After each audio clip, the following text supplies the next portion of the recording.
Una de las explotaciones agropecuarias que pueden llegar a ser mucho más rentables que cualquier otro tipo de explotación y tener una rentabilidad mucho más amplia con respecto a lo que es costo-beneficio es la parte de la piscicultura. Pero también hay que tener en cuenta que no es como algunos quieren hacer creer, que es solamente abrir un hueco en la tierra, llenarlo de agua cualquiera y echar una cantidad de peces ahí de cualquier manera y que eso nos va a generar una rentabilidad exagerada, que porque se van a vender los peces uno a uno y no de manera masiva. Aquí lo que ustedes están viendo es un espejo de agua o un lago o una pileta, un estanque, como ustedes lo conozcan, de aproximadamente 1500 metros cuadrados, con una profundidad en la parte más profunda máxima de 3 metros con 20 y mínima de 1 metro con 40. Entonces consideren la cantidad de litros de agua que puede tener contenido este estanque. Este lago normalmente le sembramos aproximadamente entre 7 y 8.000 alevinos. Lo hacemos en el lago del lado de allá, le hacemos un prelevante y luego los trasladamos acá.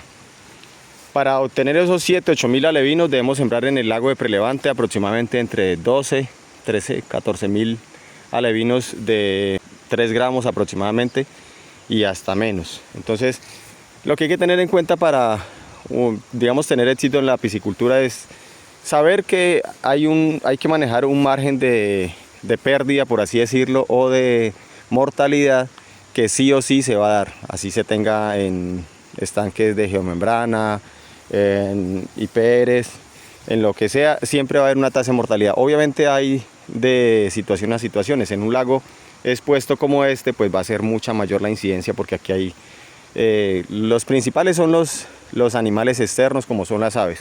Miren, allá por ejemplo nos llegó ese gallinazo chulo, buitre, como ustedes lo conozcan, es lo que viene es a limpiar los desperdicios que dejan otras aves, que matan los pescados, no se lo alcanzan a comer y pues quedan por ahí a la orilla y ellos lo terminan de sacar. Entonces tenemos incidencia de garzas, de un ave que se llama el guaco, que es el que más tiene incidencia en cuanto a lo que es la mortalidad de peces en estanques expuestos como este. Otro que le llaman el martín pescador, el pitojuí. Bueno, eso hay una cantidad de aves que son las que mayormente nos generan pérdidas.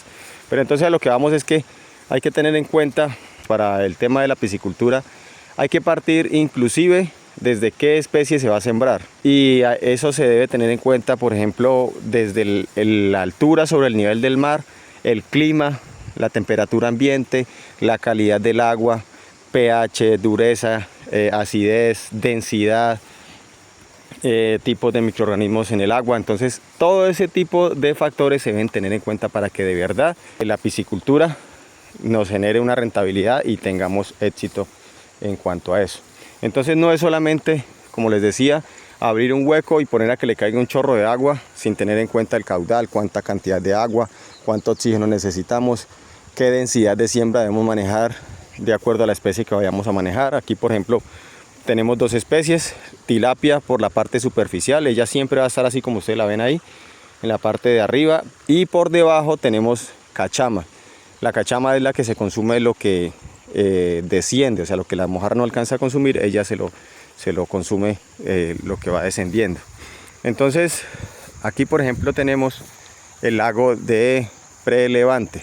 Este lo tenemos así enmallado para que, miren, esos pajaritos que ustedes ven allá, ellos son los que se comen a los alevinos, los pececitos muy pequeños cuando los sembramos aquí. Entonces para eso se le ha puesto esta malla, para evitar la incidencia de todos esas aves que nos afectan. Entonces, si ustedes tienen el espacio, tienen el agua, han adquirido algún tipo de conocimiento con respecto a este o tienen alguna intención de hacerlo, yo los animo a que lo hagan, pero de manera adecuada, como corresponde, no improvisando, porque esto, como genera utilidad, puede generar unas pérdidas muy grandes. Si nos quedamos sin agua y digamos unos peces así como está el tamaño de estos, ya requieren de mucho oxígeno. Si los chorros de agua en la noche no están cayendo, al otro día ellos amanecen todos encima, o sea, tratando de tomar oxígeno del ambiente, porque el que hay en el agua no es suficiente. Entonces sí sirve la piscicultura, puede llegar a generar una muy buena rentabilidad. Es un trabajo relativamente, podemos llamarlo sencillo. El costo de la inversión sí es significativo para tener un lago de estas dimensiones. esta estructura cuesta una gran cantidad de dinero, pero en una sucesión de cosechas bien sacadas, pues pronto se puede llegar a sacar lo que se le invirtió a esto y pues ya de ahí en adelante quedará libre para seguirlo trabajando. Entonces los animo, si quieren tener piscicultura, háganlo, pero háganlo de manera adecuada. No improvisen, no se pongan a inventar cosas que no son, no sigan consejos de personas que no tienen realmente experiencia, que se inventan cosas.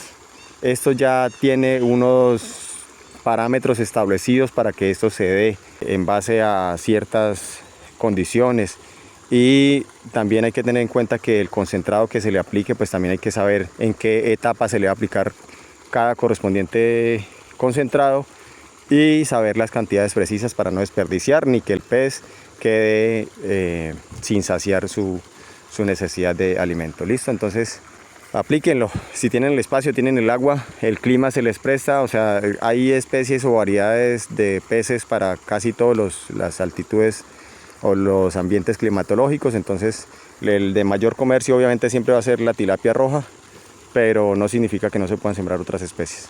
Pero háganlo como corresponde, háganlo bien para que les dé buen resultado.